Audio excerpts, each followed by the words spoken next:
ہر گھر میں کچھ نہ کچھ مسائل ہیں، کچھ پرابلمس ہیں، کچھ پریشانیاں ہیں، اور اس کی وجوہات جو ہمیں ظاہری قرائن جو نظر آتے ہیں وہ یہ ہیں کہ کہیں ڈرامے دیکھے جا رہے ہوتے ہیں، اس کی وجہ سے بہو کو لائحمل مل جاتا ہے کہ بھائی ساس سے کیسے نمٹنا ہے، ساس کی بھی کچھ اسی طرح کی ایکٹیویٹیز ہوتی ہیں تو وہ اپنے حساب سے پلاننگ کر لیتی ہے کہ بھائی اب بہو کو کس طرح زیر کرنا ہے، تو اس طرح گھر کے اندر وہ سکون والی فضا قائم ہی نہیں ہوتی۔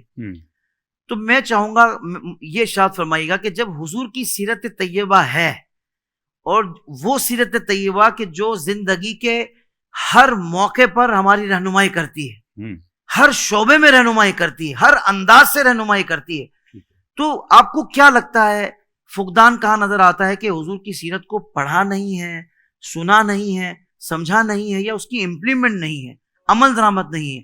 یہ ارشاد فرمائیے۔ نبی پاک صلی اللہ علیہ وسلم کی جو سیرت ہے نا، پہلی بات یہ ہے کہ لوگ پڑھتے نہیں ہیں، اور دوسری بات یہ جن سے سنتے ہیں نا، جن کو یہ اسکالر سمجھتے ہیں، وہ سر سے لے کر پاؤں تک ان کا مذہبی حلیہ ہوتا ہی نہیں ہے۔ حالانکہ حدیث پاک میں یہ فرمایا گیا کہ جس سے دین لے رہے ہو دیکھو تو صحیح بھی اس اہل ہے کہ میں اس سے دین لے لوں۔ آج بد عملی پھیلی کیوں ہے؟ یہ جو ایسے اسکالر ہوتے ہیں انہوں نے کہہ دیا پردے کی ضرورت دل کا پردہ ہونا چاہیے، حالانکہ یہ قرآن و حدیث کا جملہ ہی نہیں ہے، یہ تو جہالت کی منڈی کا سب سے بلند جو ان کا ایک وار ہے وہ سودا ہے، اس کا تعلق ہی دین اسلام کے ساتھ نہیں ہے۔ دوسری بات، یہ جن لوگوں سے حاصل کر رہے ہیں، بالکل یہ sorry, I am very sorry, یہاں پر نہیں ہوگا۔ یہاں پر تیسری بات یہ ہے کہ ہم اپنے بزرگان دین کو نہیں پڑھتے، جن بزرگان دین نے یہ ساری سیرت پاک کو پڑھ کر عملی صورت میں، جس کو ہم مجسمہ سیرت کہتے ہیں، ٹھیک ہے، سر سے لے کر پاؤں تک انہوں نے سیرت کو اپنایا، ہم ان کو نہیں دیکھتے۔ ان میں دیکھیں جب بندہ سیرت مصطفیٰ پہ عمل کرتا ہے، کوئی غوث بنتا ہے، کوئی داتا بنتا ہے، کوئی بابا فرید بنتا ہے، ٹھیک ہے۔ یہ تیسری بات ہے کہ ہم اپنے بزرگوں کو اس معاملے کے اعتبار سے نہیں پڑھتے۔ اچھا، تیسری بات جو ہے، ہمیں آج کل شوق چڑھا ہوا ہے جدت کا، جبکہ ہمیں کہا گیا ہے سنت کا۔ پوائنٹ ٹو بی نوٹڈ، ہمیں شوق ہے جدت کا، کہا گیا ہے سنت کا۔ جدت ہم کس کو سمجھتے ہیں؟ کل جدید لذیذ، اس کے کافی لفظ آپ نے انتخاب کیا۔ تو ہوتا یہ ہے کہ لوگ جدت کو دیکھنے کے لیے مغرب کو دیکھتے ہیں۔ میری مغرب سے مراد سمت مغرب نہیں، بلکہ ممالک مغرب، ٹھیک ہے، اقوام مغرب، وہ جو ان کا رویہ ہے، جو طور طریقے ہیں، جو ان کی زندگی ہے۔ تو میں یہاں ایک اشارہ دے دوں، دیکھو وہاں بھی مسلمان بستے ہیں، وہاں بھی دین کا خبر، ایسی بات نہیں ہے، لیکن جس کمیونٹی کو تم فالو کر رہے ہو نا جی، اس کو مغرب کہتے ہیں۔ تو مغرب کون سا وقت ہوتا ہے؟ جب سورج ڈوب رہا ہوتا ہے۔ اگر ان کو فالو کرو گے ڈوب جاؤ گے۔ ہمارے نبی صلی اللہ علیہ وسلم کو اللہ نے بھیجا ہی صبح صادق کے وقت تھا، اس کی لاجک ہی یہ تھی کہ رات گئی، ظلم گیا، اندھیرا گیا، اب تو نور والا آ گیا ہے اور نور لے کر آ گیا ہے۔ تو ہمارے پیارے محبوب پاک صلی اللہ علیہ وسلم کی جو زندگی ہے، اس کو پڑھنا چاہیے۔ یہ جدت ادھر نہیں جانی چاہیے، بلکہ ہمیں سنت کا حکم ہے۔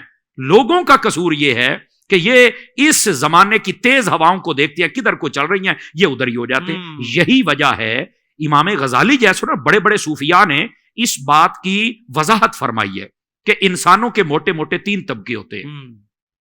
ایک انسانوں کا طبقہ وہ ہے جو زندگی جب بسر کرتا ہے نا، تو وہ اپنی خواہشات نفس کے مطابق زندگی بسر کرتا ہے۔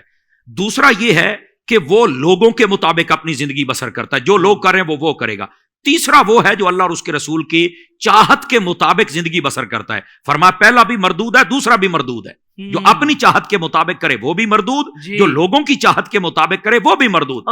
محمود و مطلوب وہ ہے جو اللہ اور اس کے رسول کی چاہت کے مطابق زندگی بسر کیا کہنے ہیں علامہ صاحب۔ تو یہ صوفیاء نے بھی اس بات کو واضح کیا ہے، اور حقائق بھی یہ ہیں جو میں نے سادہ لہجے میں آپ کے سامنے رکھے ہیں۔ تو جب تک حضور کی سیرت کا پہلو ہم نہیں پڑھیں گے، گھروں میں اپلائی نہیں کریں گے، اپنے کالجز اور اسکولوں کے اندر اس کو بطور مضمون شامل نہیں کریں گے، اور سکھانے والے لوگ سر سے لے کر پاؤں تک جب تک دینی نہیں ہوں گے، اس وقت تک ہم حضور کی سیرت کو نہ صحیح سمجھ سکتے ہیں، نہ اس پر ہم عمل کر سکتے ہیں۔ پھر ہم اپنے اپنے دائرے بنا کے بیٹھ جاتے ہیں۔ ہمیں اپنے دائروں کا حکم نہیں ہے، جدت کا حکم نہیں ہے، حضور کی سنت کا حکم ہے۔ سبحان اللہ۔ اور سنت تو ادائے مصطفیٰ کا نام ہے۔ حضور کی سیرت طیبہ ایسی ہے کہ چونکہ زندگی کے ہر شعبے میں رہنمائی ہے، تو اب ہمیں عمل کرنے والا بننا ہے۔ اور سیدھی بات ہے بھائی، عمل تب ہی ہوگا کہ جب علم ہوگا نا۔ اگر اس کے بارے میں پتہ ہی نہیں ہے کہ سنت مبارکہ ہے کیا، کس معاملے میں کون سا انداز ہمارے نبی کی سنت ہے، تب تک آپ عمل نہیں کر پائیں گے.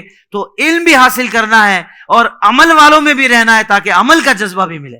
کیونکہ جب تک ماحول نہیں ملتا نا، علم ہوتا ہے بعض اوقات لیکن ماحول ایسا نہیں ہے. ایک بندہ حافظ قرآن بن گیا لیکن گیدرنگ ایسی اختیار کر لی کہ وہاں کوئی اس طرح کا سین ہی نہیں ہے، کبھی کوئی قرآن کی بات ہوتی ہی نہیں ہے، کبھی کوئی قرآن پاک کی آیت پڑھی نہیں جاتی، کوئی اس طرح کا معاملہ نہیں ہے. اب اس کی زندگی کے 8-10 سال بھی گزر کے پتہ ہی نہیں ہے حافظ صاحب کو، اس کو خود بھی یاد نہیں ہے میں حافظ صاحب ہوں.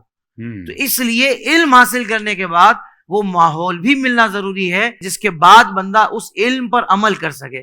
اللہ تبارک و تعالی ہمیں پیارا آقا صلی اللہ تعالی علیہ وسلم کی سیرت کا علم سیکھنے والا بنائے اور پیارا آقا صلی اللہ علیہ وسلم کی سنتوں کے مطابق زندگی گزارنے والا بنائے.